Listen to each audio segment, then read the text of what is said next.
In this episode of the English Right Now podcast, we're talking about one of the most famous Christmas traditions in the UK. It is pantomime. By the end of this lesson, you'll understand what pantomime is, why it's such a big part of British culture, and you'll learn at least 10 pieces of related vocabulary along the way. I say at least because it's a real conversation with my dear friend Rob, and anything can happen. Hello, Rob. Hello, Roy, in my Panto style. Hello. Slap your knee and get going. Yes. Brilliant. How are you? How are you today? Very good, very good. And I always like to talk about pantomimes. I love going to pantomimes. I've never actually been in one myself, but I like to watch them. It's that time of year, isn't it, for pantomimes? Yes. Key piece of vocabulary straight away. It is Panto season. Panto season basically describes the period of time around Christmas where you see this kind of theatre. It is commonly performed in the theatre, and it's more than just a play, isn't it? It's an experience. Yes, it's not serious intellectual theatre, is it? It's a bit of fun, slapstick, comedy, fun for all the family.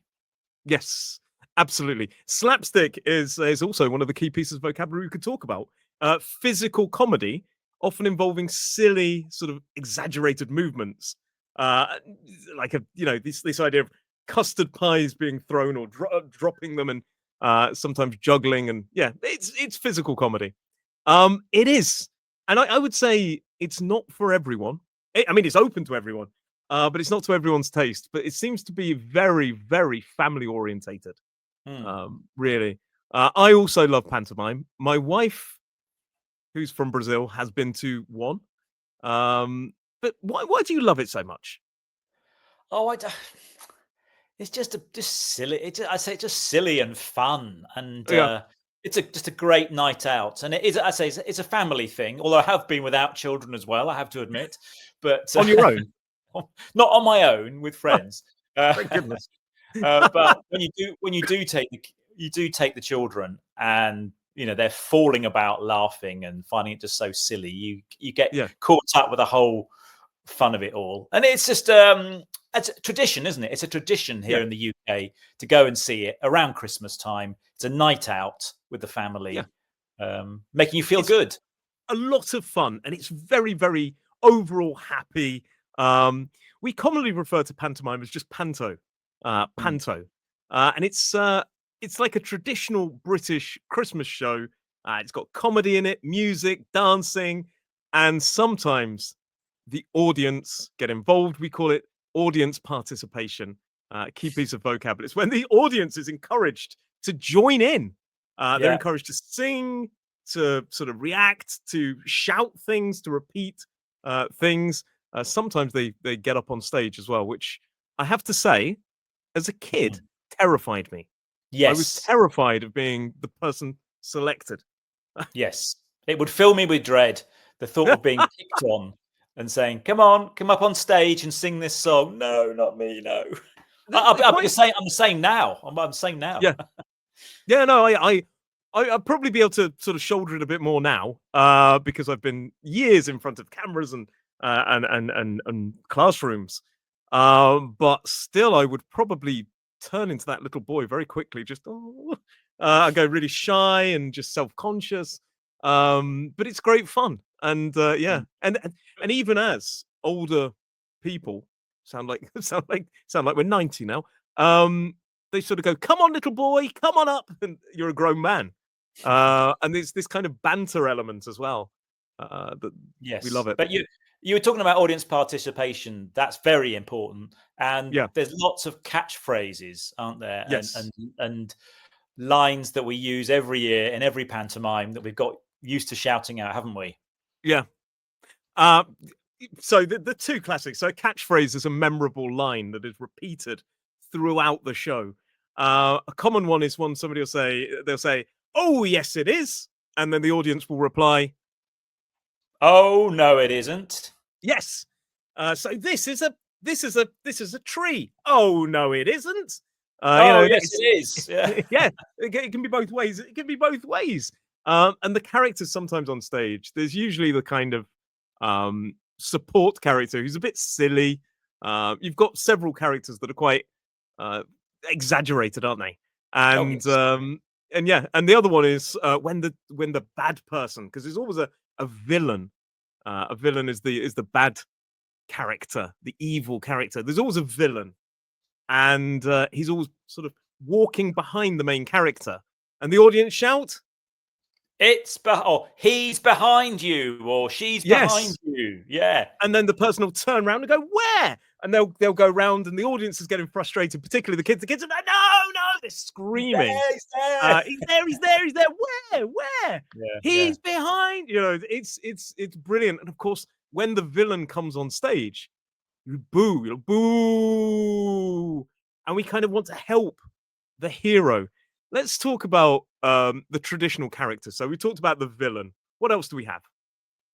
Well, we've usually got the pantomime dame. Got to have Yes, a pantomime dame, haven't we? Which is yes, usually a man dressed up as a woman in yes. very outrageous clothing, bright dresses and Yeah, wigs and all this kind of stuff. and Yeah, that's horrific part of it. makeup, like to the Yeah, point. Yeah. Yeah, they don't look like they look like yeah, terrible, terrible versions of the dresses that wear fruit on there, fruit and these kind of it's very, very silly. And they quite commonly have this sort of high-pitched voice, but oh no, kind of voice. yeah, To and it's silly, and they're overall a bit silly. They're usually kind of the mother of the main character, yeah. who is quite often a boy. However, as a man is playing the dame, quite commonly the principal boy is played by a woman, Yes. the young So they male swap hero, which is roles. Mm. yeah, Yeah, quite yeah. confusing, isn't it? Really. So But the main character, of course, is like the hero.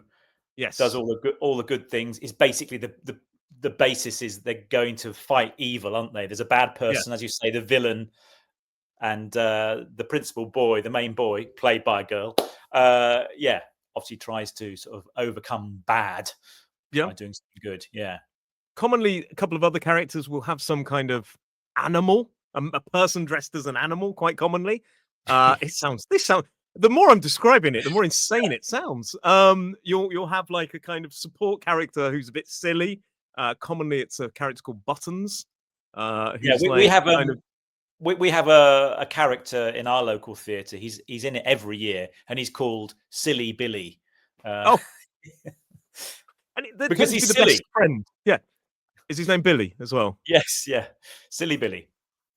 So yeah. So they tend to support the main character. They're like the best friend. They have some bad moments, but they come round in the end, and they quite often help the hero save the day. Yeah. And the other character that you commonly see is the fairy godmother. Oh, of course, yes, Yes, yes. There's always a bit and of that magic, isn't there? Yes, in yeah, in the that's the magic. story, and it's usually a fairy godmother appears at the right time to sort everything out with a wave of her wand. Yes, and she again audience participation. She usually says, "Help me cast this spell," and she'll say, uh, abracadabra, boom, and everybody has to say it. And sometimes it's Mm, quite a funny thing, isn't it? Abracadabra, smelly socks, or something like this, and everybody has to yeah, repeat it. And I think the real joy comes from watching kids get really excited about it.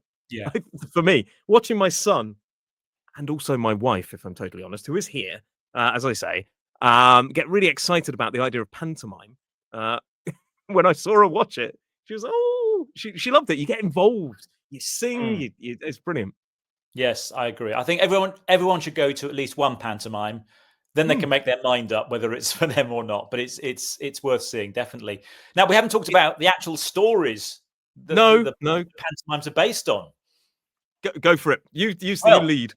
yeah. So all the pantomimes, the shows are usually based on some traditional story or a Hmm. fairy tale, so a kind Yeah. of made up story that's been passed down through generations, but it's been Yes. adapted for pantomime to make it a bit more silly, probably. So we have stories like Cinderella, Yep. Aladdin, Babes in the Wood. I Yes. think there's some more Snow White. They're all Yep. these kind of fairy stories from long ago they're given a sort of modern treatment often, aren't they? But Yeah. yeah, traditional Yeah. Yeah. story. Like Cinderella will be, using her mobile phone or something. Like it's Yes, yes. something, something silly, or she'll be trying to find a date on Tinder or something. So it's funny for the parents as well because they'll get these references more than hopefully the kids would in no sense. But yeah, and I think the most important thing we need to say is these stories always have a happy ending. Of course. Yeah. Yeah. You They're want to not feel like, good at the end. yeah, they're not highbrow drama. No, no. Highbrow And of means course, intellectual, but yeah. mm, But it's kind of all great. And I think it's a wonderful piece of theatre experience. You said you'd never done it. I've done it. I think I did Babes in the Wood or Jack and the Beanstalk's another one, Peter Pan. mm, I did it. I performed in one when I was a kid. Nothing, no major character. I think I was just part of the chorus, okay, which okay. are the people that kind of group perform, sing Was and that sort of dance.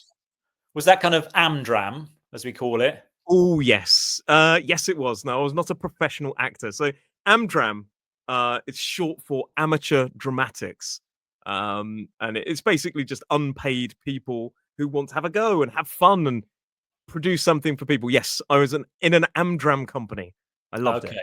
Okay. Well, we have that in our village now, and Yeah, every Christmas time they put on a pantomime in the village hall. The village Amdram Society come together. They do quite a good show. It's not quite as professional as you say as going to a big theatre in the city, but it's still a bit of fun because you usually know the people on stage, don't you? And it's quite yeah, fun to see the man who usually works in the shop, being the dame or something like that. That's quite fun. yeah.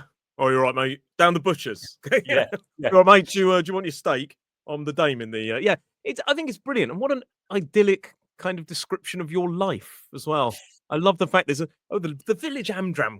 And they're putting on Panto for the village. Sounds like you live in Downton Abbey. Yeah. When you put it like that. I I want to don't come and live. live I with. don't live in the abbey. I don't live in the abbey. I'll be No, one of the you live downtown. You do. servants. Yeah. One question somebody asked me: pantomime, is it silent? Because it sounds like mime, doesn't it? Which is that thing where Hmm. people sort of a silent artist. It's not silent at all. In fact, it's the opposite. It's full of loud jokes, singing, dancing, shouting, as they say. So yeah, this is brilliant, and it is a Christmas tradition. But as far as I know, I think it came from France, and Ah, it's not a religious thing at all, is it? not at all. Not at all. I'd say it's a very British thing now. But you say it came from France. Do they have pantomime in France I think that now? I don't know. I've just got this in the back of my head. I might be wrong, Hmm. but I've got a feeling it came across as a French tradition that took off in England. I've got a feeling one of the kings, potentially Charles II, brought it back. I'm Okay. not entirely sure. I really should have done that research before, but You should have. but oh well. Oh yes, Somebody you can should. shout at me. Yeah, I was going to say somebody's watching this video going, "Did he just say pantomime was French?" Oh no, it isn't. It could be Italian. It's some. I don't think it's British in origin anyway. I'm starting to Yes. panic now. Where it's from. We'll just But anyway, edit this at I, the end with me. no, I think it's fair to say now. Anyway, it's a very British Very British thing. tradition. People might dress up, for the night. It's a big Yeah. event, and of course, when I was a child, it was great to go to the theatre because you don't normally go to the theatre as a kid, I don't think. So it was about the one time in the year you would go to the theatre, and of course, one of the highlights was the interval because halfway through, when you have a break, you get ice cream or popcorn or sweets, that kind of stuff as well. So I've just found out, by the way, Yeah. we do need to talk about the interval. Pantomime has roots in Italian theatre, apparently. Oh, okay. Originally comes from Commedia dell'arte, which Mm, is it includes the Servant of Two Masters or the Servant right. of Two Masters. That play by somebody You tell me. I can't You remember. tell me. 16th century's Italian theatre full of masks and Yeah. improvisation and stock characters, and the British Oh, apparently adapted it into family-friendly Christmas version we know now. and what about the word? I mean, what's the origin of the word pantomime? Good question. God, blimey, you're putting me to work today, aren't you? Sorry, we Let's haven't have done a our look. research today, have we? I mean, because as you say, it's not miming, is it? They're not No, miming. There's lots of speaking and singing. it was from French, pantomime or pantomimus, and Hmm. pantomimus meant imitator of all, like Oh, okay. pantomime. There you go. Okay. All imitation. So we can figure that out another day. So let's go back to the interval, though. Remember the interval? I do. I do remember the interval. I had a slight break there talking about Italian theatre from the 16th century. Yes, the interval is a key part as well, isn't it? Yeah, because you get all those treats, yes, drinks, sweets. It's all a bit of fun, really. So the interval is like a break in the performance halfway through, usually in the middle, short break where kids can go and get their ice creams and their drinks. The parents can as well, and effectively, it's a part I really look forward to. That makes me sound really greedy, but it's kind of obviously to support the theatre as well, support the company that are doing it financially. But of course, it's kind of a good break for children because it gives them a rest. But it usually ends on a really negative moment, doesn't it? Like where the villain looks like he's won. Oh Yes. no, what's going to happen? Well, find out Yeah. after this short interval. No, and we know. I mean, as adults, we know. It's what you can call a cliffhanger, isn't it? Oh yes, the story ends at an yes, important point. yeah, and a lot of people, they're tense. They're like, but yeah, I mean, the audience, as they say, they are encouraged to join in, which means get involved. But I think one thing we should talk about is usually in professional performances, the dame or the buttons character, the support character, is often played by a famous comedian. Yes, that's true. Not necessarily a comedian. It could be a pop star as well. Anybody from kind of the showbiz world likes to get on stage. I heard from one kind of actor I knew said that the money they make performing in pantomime pays off their tax bill for the whole year because it's regular work for a few weeks and they get paid quite a bit for doing it. There you go. That's our future, Rob. We'll start off with Amdram, and then we'll pay off our tax bills with pantomime at Christmas. I like that. No, it's quite cool, isn't it? And but the reason I sort of said a lot of them are comedians is because they can tend to ad-lib. Yes. Ad-lib is when people go off script. So they have a fixed script with all the kind of dialogue, which are the words that they say, and the script is the thing that's written. But some actors are very capable of just being able to leave the script and be funny without kind of sticking to the script. Yes, it means they can react. They can react to the audience, can't they? Yeah. So if you've got somebody heckling, shouting things out, they can actually, go off the script and react to that comment that somebody's made from the audience. That's interesting you say that because there are times that we're supposed to shout, and we're encouraged. Quite often, somebody will hold up a sign like clap and something like this. But if it's like maybe somebody's talking too much, then the dame or the supporting character will tell them basically to shut up, but in a funny way. Yeah. Can you think of an actor who's famously good at ad-libbing? Well, I've seen, he's a British actor, so you might not know of him abroad, but Julian Clary is the, well, he would say the queen of pantomime. Very good at ad-libbing. A few innuendos, the word innuendo, kind of saying something a little bit slightly rude, but not explicitly rude, But a lot of jokes in pantomime contain innuendos. Because then it makes it funny for children who don't get the joke, who don't get the sexual reference. And innuendo is a slightly sexual reference, isn't it? Yes. It turns a little bit naughty, but the children don't get it. But the adults are kind of like, I get it. So they can laugh as well. It's perfect for adults. Things like saying, I like a big hand on my entrance, meaning on one. I won't explain the rude thing, but on the innocent level, it would mean I like lots of clapping when I enter the stage. A big hand on my entrance. That's a Julian Clary line. That one, I think. Oh my goodness! Do you know what I might do? Is just trim that bit of the video and just have you saying that over and over again. I'll make millions on YouTube from the revenue. Anyway, use your imagination. Use your imagination on that one. You're making me sound like a donkey while I'm laughing. It's because I've got a bit of a sore throat.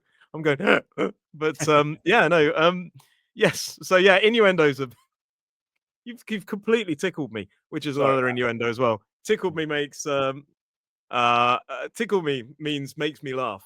If you say, "Oh, that joke tickled me," But an innuendo might be somebody going, "Oh, I love it when somebody tickles me." You know, that kind of idea. It's like a slightly naughty take on the joke, and then adults can, or sometimes it's not just sexual, is it? It can be references to drinking too much, and then the adults, I know what they're talking about. Yeah. So it's kind of it's a very fine line though. You got to be careful. Innuendo and kind of using these kind of references can be tricky to master. Yeah, definitely. Another actor very very good at ad-libbing, Robin Williams. Oh yes. Yeah, he was brilliant. He could just apparently talk and just make people laugh endlessly with his ad-libbing. He didn't need a script. Sadly, he's passed, and the world is a worse place without him, in my opinion. Yeah. But apparently, he was very good, and to the point where when he was filming his film Mrs. Doubtfire, which is kind of themic because he dresses as a woman in that, although the story's a bit sadder. The director, Christopher Columbus, I think it was Chris Columbus, not the explorer, said he was so desperate to ad lib, he did 1 or 2, maybe 3 takes of the script, and then let Robin Williams do X number of takes. And he said he's got enough for 3 or 4 versions of the film. Wow. Yeah. It's a real skill. It's a real skill Yeah. to have that, to be able to ad lib like we do on the podcast. The whole thing. Don't we just? Well, I wouldn't necessarily compare myself to Robin Williams, but thank you. So, yeah, I mean, I think the thing is, it goes all up and down throughout the kind of the story is kind of weaves and it gets dark, not scary dark, but in the end there is that happy ending in the finale. The finale is the kind of the end where it all comes together, and it's probably a word from, I guess, Italian, finale, but we use it to say, it's the exciting ending of the show. Yes, this is the big happy ending, isn't it? All the characters come on stage. There's usually a big sing-song or a big, spectacular ending to the story. Yeah. Yeah, quite commonly the dame marries the villain. They fall in love. They realize that the villain isn't really bad. He's like the long-lost husband who disappeared 20 years ago, and then the dame, "Oh, it's you!" And they get together, and the heroine of the story, well, the hero, who's played by a woman, is sometimes finds love, sometimes doesn't. Quite commonly, the heroine, I keep saying heroine, the hero, who is a girl, falls in love, plays something like Prince Charming, and meets his their perfect girl as well. So yeah, it's all fun, isn't it? It's all joyful. It's all very weird when we explain it. Yes. I'm starting to realize it's a terrifying subject if we haven't put you off yet. Do you have a favorite, Roy? Do you have a favorite Panto story? I'm a sucker for Cinderella. Cinderella. I like that one. That's the one with the shoe, isn't it? That's right. Yes. Yeah. Yes. There we go. I was just checking I got the right one. No, I was confusing it with Sleeping Beauty. Cinderella, the ugly sisters. Yeah. Cinderella, you shall go to the ball, says the fairy godmother, and all that stuff. I really like Cinderella. I think it's a great story. I do like Aladdin as well. Yeah. That's a good story. Lots of open sesame. Yes. Abracadabra, smelly socks. No, this kind of thing. But it's such a fantastic thing to talk about. They have these elaborate backdrops, which is the kind of the sort of a picture behind the character, so you know where they are. They have these wonderful costumes, which are the things that the actors wear, and of course, they use some like really weird props. Sometimes props are things, the objects actors use during the performance. So the magic wand is a really important prop for the fairy godmother. Are you going this year? I will be going, but I haven't chosen which one yet or booked a ticket yet. So I've got a few to choose from around here. So I'm not quite sure which one to go to. Plus the kids are getting a bit they're teenagers now, my kids. So I don't know if they'd be into it so much. It's not very cool, is it, to go to a Panto when you're 16 years old? No. Take my son if you want. Okay. He'll love it. Take him. It saves you going on your own, doesn't it? Oh, no, he won't. I know he won't. Yeah. He'll be like, who's this? Who's this bloke who's taking me to the Panto? But no, I think it's you're right. But Maybe earlier on when you said that go with my you went wife. without kids, I'll just go with my wife. Romantic date to the pantomime. Perfect romantic date. I'm not sure I would ever describe a pantomime as romantic, but what it is a fantastic piece of theatre that everybody should experience. So in this lesson, we've talked about what it is. We've explained it's such a big part of the British tradition. British Christmas wouldn't be the same without Panto. And of course, we've taught you 10 pieces of vocabulary. If you want to support this podcast, please do so. You can buy us a cup of tea, or just rob a cup of tea. You can do that with the link there. And there's also some kind of exclusive material as well that you can check up on. But thank you very much, Rob, for talking to me today about quite clearly your favorite form of theatre. No, it isn't. But thank you very much for talking to me today. And thank you to everyone for listening to us as well. Take care, and I'll see you soon. Thanks, Rob. Cheers, Roy. Bye everyone.